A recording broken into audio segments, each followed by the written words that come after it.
Russell viper থেকে শুরু করে যে কোনো জীবজন্তুর ক্ষতি থেকে যদি আক্রমণ থেকে যদি নিজেকে রক্ষা করতে চান রাসূলুল্লাহ সাল্লাল্লাহু আলাইহি ওয়াসাল্লামের শিখানো দোয়াটি পাঠ করেন। পৃথিবীর কোনো জন্তু আপনাকে ক্ষতি করতে পারবে না, কোনো প্রাণী আপনার ক্ষতি করতে পারবে না। রাসেল ভাইপার কেন, এর চেয়ে আরও শক্তিশালী যদি সাপ থাকে, বিচ্ছু থাকে, কোনো ওয়েতে আপনার ক্ষতি করতে পারবেন। সেজন্য অবশ্যই এজ এ মুসলিম হিসাবে, এজ এ মুমিন হিসাবে আপনার কাছে জানা থাকতে হবে। কেননা রাসূলুল্লাহ সাল্লাল্লাহু আলাইহি ওয়াসাল্লাম আমাদের এই ছোট্ট লাইফে যত কিছুর প্রয়োজন হবে সব কিছু আমাদেরকে শিখিয়ে দিয়েছেন, কিন্তু আমাদের কাছে জানা নাই। যদি আমরা নিজেকে মুমিন দাবি করে থাকি, মুসলমান দাবি করে থাকি, আমাদের উচিত ছিল যে কোনো মুসিবত আমাদের উপর এসে যাবে যখন আল্লাহর কাছে ক্ষমা চাওয়া। রাসূলুল্লাহ সাল্লাল্লাহু আলাইহি ওয়াসাল্লামের দিক নির্দেশনা কী রয়েছে আমাদের জানা থাকা উচিত ছিল, কিন্তু না, আমরা প্রযুক্তি খুঁজতে থাকি, আমরা প্রযুক্তি ব্যবহার বেশি অভ্যস্ত হয়ে গেছি। আল্লাহ আমাদেরকে ক্ষমা করেন এই জন্য। আল্লাহ তাআলা আমাদের উপর নারাজ হয়ে গেছেন। আমাদের উপর যখন বলা মুসিবত আসে আমাদের উচিত ছিল মুমিন হিসাবে 2 রাকাত নফল নামাজ আদায় করে আল্লাহর কাছে বলা, আল্লাহ পাক রব্বুল আলামিনের কাছে ক্ষমা চাওয়া। কিন্তু না, আমরা প্রযুক্তি ব্যবহার করতে থাকি, প্রযুক্তি খুঁজতে থাকি। যেমন আমি যদি বলি, গরমের মৌসুমের মধ্যে আমরা যখন গরম বেশি দেখেছি দেশে, তখন প্রযুক্তি খুঁজতে থাকি। অনেক ধনী ধনী মানুষ এসি যে দোকানের মধ্যে বিক্রি হয় ওই দোকানের মধ্যে গেছে, যে কোন এসি ভালো ঠান্ডা দিতে পারে সেরকম এসি লাগবে, ঠিক না? প্রযুক্তি খুঁজতে থাকি। উচিত ছিল যে কোনো মুসিবতের সময় আল্লাহ পাক রব্বুল আলামিনের কাছে মেসেজ দেওয়া, যে মালিক হয়তো আপনি নারাজ হয়ে গেছেন, এই মুসিবতটা কেন দিয়েছেন? আল্লাহ তো পৃথিবীর কোনো ব্যক্তিকে জুলুম করেন না। আমরা যখন নাফরমানের সীমা অতিক্রম করে ফেলি তখন আল্লাহ বুঝাইতেছে, বান্দা ভুল পথে আসিস, ভুল পথে আসিস, আমি আল্লাহ তোকে ধরব। যেমন করোনার সময় আল্লাহু আকবার, কত মানুষ আল্লাহ পাক রব্বুল আলামিন দুনিয়া থেকে বিদায় করে দিয়েছেন। ছোট্ট জিনিস দেখা যায় না, ধরা যায় না, করোনা নামক রোগ দিয়ে কত মানুষকে পরাজয় করে ফেলেছেন। আল্লাহর শক্তির সাথে পৃথিবীর কোনো মানুষ পারবে না, রব্বে কাবার কসম।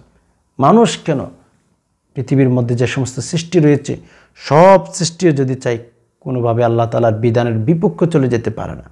আল্লাহ যেটা করবেন ওইটাই হয়ে যাবে। কদ কাতাবাল্লাহু লাক, যেটা তাকদিরে লিখে রেখেছেন ওইটাই হয়ে যাবে। এর জন্য আমরা প্রযুক্তি খুঁজতে থাকি, প্রযুক্তিকে আমরা বিশ্বাস করি, ওইটা থাকলে হয়তো আমরা শান্তিতে জীবন যাপন করতে পারবো, ওইটা থাকলে হয়তো শান্তি পাবো না। এখন দেখেন প্রতিটি বাড়িঘরের মধ্যে মিনি মার্কেট হয়ে গেছে, কাপড় চোপড় সুন্দর সুন্দর কত কাঠ ফার্নিচার, ঠিক না? কিন্তু ঘুমাইতে পারে না বেচারা। ওই যে প্রযুক্তি খুঁজতে থাকি, আমরা রবের কাছে চাইতে পারি না। প্রযুক্তি কখনো কোনো মানুষকে শান্তি দিতে পারে না, বস্তু কখনো মানুষকে শান্তি দিতে পারে না। যখনই বলা মুসিবত এসে যাবে আমাদের উচিত আল্লাহ তাআলার কাছে ক্ষমা চাওয়া, যে আল্লাহ এটা কিন্তু আমাদের জন্য কষ্টকর হচ্ছে, আল্লাহ আমরা কষ্টের মধ্যে আছি, একটু এটাকে সরিয়ে দেন, আমাদের লাইফের জন্য ক্ষতি হচ্ছে। আল্লাহ ভাইপার যখন রাসেল ভাইপার এসে গেছে আমাদের উচিত আল্লাহর কাছে ক্ষমা চাওয়া, আল্লাহ আপনি এই ক্ষতি থেকে আমাদেরকে হেফাজত করেন। এখন কিন্তু প্রযুক্তি রাসেল ভাইপার যখন প্রকাশ হয়ে গেছে আমরা শুধুমাত্র প্রযুক্তি খুঁজতে থাকি, বস্তুর পূজারী হয়ে গেছি আমরা। এক কথায় মানুষ মনে করে থাকে আমার একটা গাড়ি থাকলে হয়তো আমি শান্তিতে জীবন যাপন কাটাইতে পারবো, একটা সুন্দর বাড়ি থাকলে ভালোভাবে ঘুমাইতে পারবো। না ভাই, ভুল ধারণা, ভুল পথের মধ্যে আছেন। রব্বে কাবার কসম, সুন্দর বাড়ি থাকলে ঘুমাইতে পারেন না। একটা উদাহরণ দিয়ে যদি আপনাদেরকে বোঝাইতে চাই আপনারা সহজভাবেই বুঝবেন। আসেন একটা ঘটনা আপনাদেরকে শোনাই। এক কর্মচারী ছিল, এক দারোয়ান ছিল, বাড়ি পাহারা দিত। জমিদার অনেক ধনী ছিল, জমিদারের ভাবচাপ তো অনেক থাকে, ঠিক না? তো ওই যে জমিদার ঘুমাইতে পারে না, তার 10 তলা 100 তলা অনেক বেশি তার বাড়িঘর ছিল, 10 তলা 20 তলা অনেক বাড়ি ছিল, কয়েকটা বাড়ি সেরকমের ছিল। ওই যে জমিদারে এক কর্মচারীকে রেখেছিল যে তার একটা বাড়ি পাহারা দিবে, নির্ধারিত বেতন রয়েছে।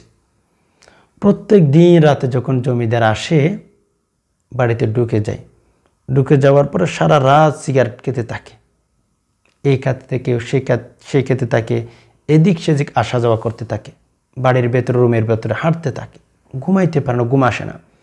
এত ওষুধ খায়, কিছুক্ষণ ঘুমাইতে পারে, আবার ঘুম ভেঙে যায়, অথবা ঘুম আসে না মাঝে মধ্যে।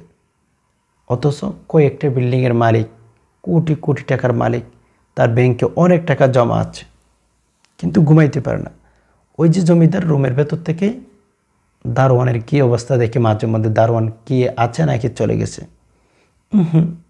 দারোয়ান চেয়ারের মধ্যে বসে ঘুমাচ্ছে, কোনো টেনশন নাই, কিচ্ছু নাই, না বিছানা আছে না হচ্ছে পাকা আছে, কিচ্ছু নাই, চেয়ারের উপর বসে বসে ঘুমিয়ে যায়।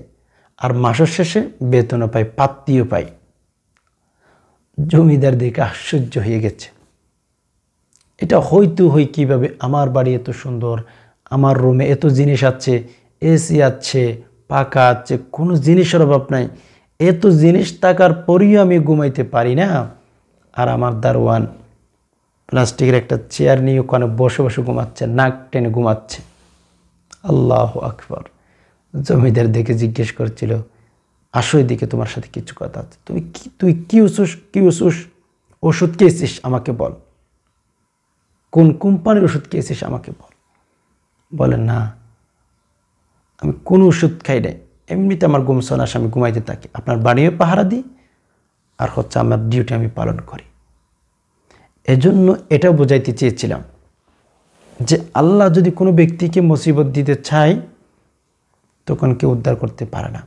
আল্লাহ যাকে শান্তি দিতে চায় চেয়ারের মধ্যে বসিয়ে কিন্তু ঘুমানোর ব্যবস্থা করে দিয়ে থাকেন, আর যাকে ঘুমানোর ব্যবস্থা করেন না ওই ব্যক্তি যত দামি দামি ওষুধ সেবন করুক না কেন ঘুম আসবে না।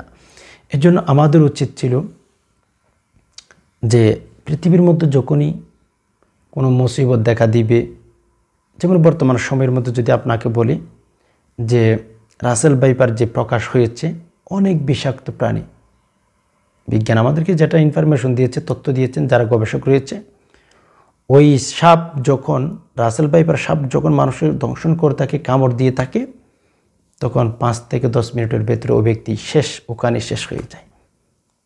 কতটুকু বিষাক্ত জিনিস হতে পারে একটু চিন্তা করে দেখেন। এখান থেকে একটা কথা যদি আমি আপনাদেরকে বলি ভাই, এই যে রাসেল ভাইপার সাপ বের হয়েছে, এটার কারণে কিন্তু অনেক দেশের মানুষ অনেক আতঙ্কের মধ্যে আছে, ভয়ের মধ্যে আছে। যদি দুনিয়ায় চিকিৎসা নেওয়ার সুযোগ আছে, হাজার হাজার মানুষ বসবাস করে, কিন্তু এর কারণে মানুষ অনেক ভয়ের মধ্যে আছে। কেননা রাসেল ভাইপার যদি আমাকে একবার কামড় দিয়ে ফেলে আমার লাইফ শেষ হয়ে যাইবে, অনেক ভয়ের মধ্যে আছে। আমি যদি এখান থেকে কবরের দিকে নিয়ে যাই, আপনার যদি বিবেক থাকে, আপনি যদি মুসলমান হয়ে থাকেন, নারী কিংবা পুরুষ বলেন, মুসলমান যদি হয়ে থাকেন, আপনার অবশ্যই বুঝতে হবে আল্লাহ পাক রব্বুল আলামিন বলেন, বান্দা ইয়া আইয়ুহাল্লাযীনা আমানুত্তাকুল্লাহা হাক্কা তুকাতিহি ওয়া লা তামুতুন্না ইল্লা ওয়া আনতুম মুসলিমুন। আল্লাহ বলেন, বান্দা তোমরা আমাকে যেভাবে বই করার প্রয়োজন ওইভাবে বই না করে কবরের মধ্যে আসিও না, মুসলমান না হয়ে কবরের মধ্যে আসিও না। আল্লাহ তাআলা ইনফরমেশন দিয়েই ফেলেছেন। রাসেল ভাইপারকে আমরা যেভাবে বই পাচ্ছি জীবন নিয়ে, ছোট্ট একটা জীবন নিয়ে কত বইয়ের মধ্যে থাকি, কত কান্নাকাটি করে থাকি একটু বেঁচে থাকার জন্য, একটা দিন বেঁচে থাকার জন্য, আরও কিছুদিন বেঁচে থাকার জন্য কত বই আমরা অবলম্বন করে থাকি, ঠিক না? কিন্তু মেরা আজিজও, আল্লাহু আকবার, রাসেল ভাইপার একটা সাপের কারণে, এক প্রকার সাপের কারণে সারা পৃথিবীর মানুষ এখন কিন্তু আতঙ্কের মধ্যে আছে আমরা, ঠিক না? কিন্তু খবরের মধ্যে রাসেল ভাইপার কেন? এর চেয়ে কোটি কোটি গুণী বিষাক্ত সাপ বিচ্ছু ওখানেই দিবেন আল্লাহ পাক রব্বুল আলামিন। ওখান থেকে আপনি কিভাবে রক্ষা পাবেন? এখন তো রাসেল ভাইপার যদিও দেখেন, সাপটি যখনই দেখেন পালানোর সুযোগ রয়েছে, চিকিৎসা নেওয়ার সুযোগ রয়েছে, পাশে আত্মীয় স্বজন রয়েছে, মা বাবা রয়েছে, স্বামী রয়েছে, স্ত্রী রয়েছে, ছেলে মেয়ে রয়েছে, এরপরই অনেক বইয়ের মধ্যে আছেন। আমি যদি বলি কবরের মধ্যে যে সাপগুলো আল্লাহ পাক রব্বুল আলামিন দিবেন, ওইগুলো তো জাহান্নাম থেকে নিয়ে আসা হইবে। রাসেল ভাইপার কেন ওই সাপের চেয়ে কোটি কোটি গুণে শক্তিশালী হবে, কোটি কোটি গুণে বিষাক্ত হইবে। কবরকে তো একটু বই করার উচিত ছিল আমাদের। আল্লাহু আকবার। কিন্তু কি বলবো, আমরা কিন্তু পারি না। একটা সাপের কারণে, এক প্রকার সাপের কারণে সারা পৃথিবীর মানুষ বইয়ের মধ্যে আছে। কিন্তু কবরের মধ্যে কত সাপ দিবেন এটা আল্লাহ তাআলা ছাড়া কেউ জানেন না। এজন্য রাসূল বলেন কবর খুবই কঠিন একটি স্থান, এটা সাপ বিচ্ছুর স্থান, এটা অন্ধকার স্থান, এখানে বিছানা নাই, এখানে কিন্তু আল্লাহ তাআলা সাপ পাঠিয়ে দিবেন। মেরে দোস্ত, সেজন্য আমরা বিশেষ করে আমলও করব যেন জাহান্নাম থেকে নিজেকে রক্ষা করতে পারি, কবরের আযাব থেকে যেন নিজেকে রক্ষা করতে পারি। পাশাপাশি রাসূলুল্লাহ সাল্লাল্লাহু আলাইহি সাল্লামের শেখানো অনেক দোয়া রয়েছে, দুনিয়ার মধ্যে যেন থাকা অবস্থায় কোনো জীবজন্তু আমাদেরকে ক্ষতি করতে না পারে। সেটা বিচ্ছু হতে পারে, রাসেল ভাইপার হতে পারে, যে কোনো সাপ হতে পারে। যদি দোয়াটি বেশি বেশি পাঠ করেন ইনশাআল্লাহ, রাসূল বলেন যে সমস্ত নারী পুরুষ দোয়াটি পাঠ করতে পারবে, সহি শুদ্ধভাবে পাঠ করতেই থাকবে, আল্লাহ পাক রব্বুল আলামিন তাকে কুদরতিভাবে হেফাজত করবেন। পৃথিবীর কোনো জীবজন্তু সেই ব্যক্তিকে আক্রমণ করতে পারবে না, কামড় দিয়ে দুনিয়া থেকে বিদায় করতে পারবে না। এর জন্য আমি বলবো এই দোয়াটি সকালে 7 বার, বিকালে 7 বার পাঠ করেন, মাগরিবের নামাজের পরে 7 বার পাঠ করেন। কেননা আমি যদি বলি আপনাকে যদি রাসেল ভাইপার কেন পৃথিবীর যে কোনো জীবজন্তু যদি কামড় দিতে চায়, আঘাত করতে চায়, হয়তো রাতে করবে, না হয় দিনে করবে, এছাড়া তার কোনো সময় নাই। আমি যদি বলি আপনি যদি সকালে 7 বার পাঠ করেন তাহলে কিন্তু সেই 24 ঘন্টার ভেতরে মাগরিব পর্যন্ত অর্থাৎ কোনো জীবজন্তু আপনাকে ক্ষতি করতে পারবে না। আর যদি মাগরিবের নামাজের পরে 7 বার পাঠ করতে পারেন, ফজর হওয়া পর্যন্ত পৃথিবীর কোনো জীবজন্তু যত শক্তিশালী হোক না কেন আপনাকে কোনোভাবে কোনো ভয়তে ক্ষতি করতে পারবে না।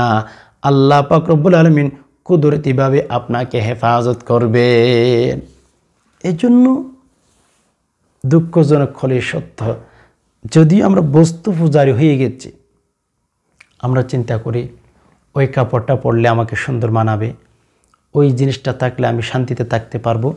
এই যে বিষয়গুলো আমরা অনেক চিন্তা করি, ছোট্ট একটা লাইফ নিয়ে কত যে চিন্তা করি, এটা আল্লাহ ছাড়া কেউ জানেন না। দিনের শুরু থেকে বিকাল পর্যন্ত রোদে কাজ করতেই থাকে, 5টা মিনিট রব্বুল আলামিনের কাছে দোয়া করতে পারি না, যে বলতে পারি না যে মালিক গুনাহ তো করেই ফেললাম, হয়তো আল্লাহ আপনি নারাজ হয়ে গেছেন, আপনি না হয় আমাকে এত অভাবের মধ্যে কেন রেখেছেন। এই কথা অন্তত 5টা মিনিট আমরা বলতে পারি না। যে সমস্ত ক্ষতি হয় আমাদের লাইফে, সে সমস্ত ক্ষতির জন্য আমরা সব সময় আল্লাহ তাআলার কাছে চাইতে থাকব। ইনশাআল্লাহ আল্লাহ তাআলা আমাদেরকে হেফাজত করবেন। তো যাই হোক, যেটা তকদিরে রেখেছেন ওইটাই হয়ে যাবে, পরিষ্কার কথা। রাসেল ভাইপার বলেন বা যে কোনো জীবজন্তু বলেন, যদি আপনি দোয়াটি পাঠ করতে পারেন আল্লাহ তাআলা আপনাকে হেফাজত করবেন। কেননা লাইফকে হেফাজত করা, আল্লাহ তাআলার কাছে ক্ষমা প্রার্থনা করা, এটা কিন্তু আমাদের উচিত। বাকিটুকু আল্লাহ দেখে নেবেন যে আমার বান্দা অমুক ক্ষতি থেকে নিজেকে রক্ষা করতে চায়, আমার কাছে দোয়া পাঠ করতেছে, তো আমি কেন তাকে রক্ষা করব না।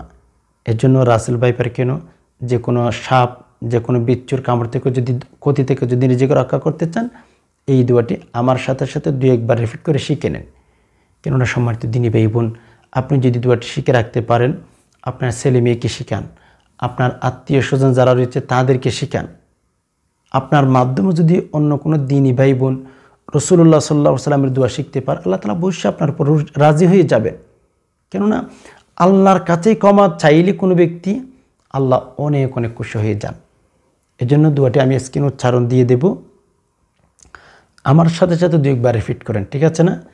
কেননা অনেকে অভিযোগ করে থাকেন যে হুজুর মোহতারম দোয়াটি একটু বাংলাতে উচ্চারণ দিয়ে দেন, একথা কিন্তু অনেকে বলে থাকেন। প্লিজ দেখেন, আমি আপনাদেরকে যতটুকু পারি সঠিক তথ্যটা তুলে ধরার চেষ্টা করি।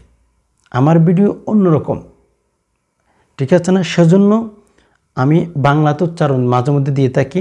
তবে একটা কথা মাথায় রাখবেন, সেটা হচ্ছে বাংলা উচ্চারণ থেকে কোনো আরবি উচ্চারণ শিখবেন না, এটা কিয়ামত পর্যন্ত কখনো সহি করতে পারবেন না, ঠিক আছে? আরবি থেকে উচ্চারণ দেখে দেখে শিখে নেবেন, বাংলা অনুবাদ এমনি দেখতে পারেন, ঠিক আছে না? ওখান থেকে সরাসরি উচ্চারণ শিখলে আপনার ভুল হবে, উচ্চারণ ঠিক হবে না। এর জন্য দোয়াটি আমার সাথে সাথে যেভাবে উচ্চারণ করতে চাই আরবির দিকে কেয়ার করেন, এরপর আমার সাথে 2 একবার রিপিট করেন, নিজেও শিখেন, আত্মীয় স্বজন বা পাড়ার প্রতিবেশী যারা রয়েছে আপনি হচ্ছে তাদেরকে দোয়াটি শিখানোর ব্যবস্থা করে দিতে পারেন, ভিডিওটি শেয়ার করে দিয়ে। দোয়াটি দেখে দেখেও পাঠ করতে পারেন, মুখস্থ পাঠ করতে পারেন। দোয়াটি হচ্ছে আউযু বিকালিমাতিল্লাহি তাম্মাতি মিন শাররি মা খলাক। আউযু বিকালিমাতিল্লাহি তাম্মাতি মিন শাররি মা খলাক। আউযু বিকালিমাতিল্লাহি তাম্মাতি মিন শাররি মা খলাক। আউযু বিকালিমাতিল্লাহি তাম্মাতি মিন শাররি মা খলাক। আউযু বিকালিমাতিল্লাহি তাম্মাতি মিন শাররি মা খলাক। আউযু বিকালিমাতিল্লাহি তাম্মাতি মিন শাররি মা খলাক। এই হচ্ছে দোয়া। আমার সাথে সাথে যদি 2 একবার রিপিট করেন, মনোবল যদি থাকে, আল্লাহ পাক রব্বুল আলামিন দোয়াটি মুখস্থ করে যেন আপনি পারেন সেই ব্যবস্থা করে দিবেন। আর যদি আপনি মুখস্থ করতে নাই পারেন, ভিডিওটি ডাউনলোড করে রেখে দেন, যখনই প্রয়োজন হইবে দোয়াটি স্ক্রিন থেকে দেখে দেখে আমার সাথে সাথে যখন 2 একবার রিপিট করবেন, ইনশাআল্লাহ দোয়াটি শিখে নিতে পারবেন। এটা সরাসরি রাসূলুল্লাহ সাল্লাল্লাহু আলাইহি সাল্লামের শিখানো দোয়া। এটি পাঠ করেন, পৃথিবীর কোনো জন্তু ক্ষতি করতে পারবে না, ধ্বংসন করতে পারবে না, অনেকভাবে আল্লাহ তাআলা হেফাজত করবেন। দেখেন, আল্লাহ যদি আপনাকে হেফাজত করে, পৃথিবীর কোনো মানুষ আপনার ক্ষতি করতে পারবে না। ওয়াজাত্তানি ওয়াজাত্তা কুল্লা শাই। যে কোনো মুসিবতের সময় সবসময় আল্লাহর উপর আমাদের তাওয়াক্কুল করতে হবে। যদি আল্লাহকে দেখাইতে পারেন যে মালিক আমি কিন্তু মুসিবতের মধ্যে থাকা অবস্থায় বা সুখের অবস্থায় থাকা অবস্থায় আমি কিন্তু আপনার কাছে প্রার্থনা করছি, আল্লাহ আপনি আমাকে রক্ষা করেন। দেখেন, মানুষের উপর যখন বিপদ আসে, দেখা যায় সমাজের মধ্যে বিপদ আসলে নামাজ পড়ে থাকে, অসুস্থ হয়ে গেলে নামাজ পড়ে থাকে, ভালো কাজকর্ম করতে দেখতে পাই আমরা। কিন্তু যখন মুসিবতটা দূর হয়ে যায়, আল্লাহ তাআলা যখন দূর করে দিয়ে থাকেন, তখন ওই ব্যক্তির অবস্থা পরিবর্তন, ওই ব্যক্তি অহংকারী হয়ে ওঠে। আল্লাহ তাআলা হেফাজত করুক আমাদেরকে। বান্দা সবসময় আমাদের উচিত আল্লাহ তাআলাকে রাজি রাখা। মুসিবতের মধ্যে আছেন, যে কোনো টাইমে আল্লাহ পাক রব্বুল আলামিনের কাছে আমাদের চাইতে থাকতে হবে যে মালিক ক্ষমা করেন, আল্লাহ ক্ষমা করেন, আল্লাহ আপনি যেন আমার পর নারাজ না হন, সবসময় চাইতে থাকতে হবে। এজন্য বিশেষ করে বর্তমান সময়ের মধ্যে দেখা যাচ্ছে রাসেল ভাইপার নামক এক সাপ অনেকভাবে অনেক গ্রামের মধ্যে চলে গেছে, ক্ষতি করতেছে মানুষদেরকে, অনেক মানুষ মারা গেছে। তো এই দোয়াটি শিখে রাখেন, নিজেও শিখেন, অন্যকে শিখার সুযোগ করে দেন, ইনশাআল্লাহ আল্লাহ তাআলা আপনাকে নেকি দান করবেন। দোয়াটি পাঠ করলে রাসেল ভাইপার কেন, কোনো সাপ আপনাকে, কোনো বিচ্ছু, কোনো প্রাণী, কোনো জন্তু আপনাকে ক্ষতি করতে পারবে না। আশা করি বিষয়টি বুঝতে পেরেছেন। আল্লাহ পাক রব্বুল আলামিন সকল মুসলিম উম্মাহকে সকল প্রকার জীবজন্তুর ক্ষতি থেকে হেফাজত করুক, আমিন। প্রিয় দর্শক, ভিডিওটি যদি দেখে ভালো লেগে থাকে অবশ্যই একটি লাইক দিয়ে অন্যান্য মুসলিম ভাই বোনদের মধ্যে শেয়ার করে দিবেন। কেননা আপনার শেয়ার মধ্যে দিয়ে কোনো দিনই ভাই বোন যদি দোয়াটি শিখে নিতে পারে, আমল করতে পারে, আল্লাহ তাআলা আপনাকে নেকি দান করবেন। সেজন্য ইখলাসের নিয়তে সওয়াবের আশায় ভিডিওটি শেয়ার করে দিবেন। এ ছিল এলোমেলো বিক্ষিপ্ত কিছু আলোচনা। এতক্ষণ পর্যন্ত যে সমস্ত ভাই বোন ব্যস্ত থাকার পরেও সময় দিয়ে সবর করে ভিডিওটি দেখছেন, আল্লাহ তাআলা আপনাদের সকলকে শান্তিতে রাখুক, নিরাপদ রাখুক, আমিন। হাদা মা ইনদি ওয়াল ইলমু ইনদাল্লাহ, আলাইহি তাওয়াক্কালতু ওয়া ইলাইহি উনীব। আসসালামু আলাইকুম ওয়া রাহমাতুল্লাহি তাআলা ওয়া বারাকাতুহু ওয়া মাগফিরাতুহু ওয়া জান্নাতুহু।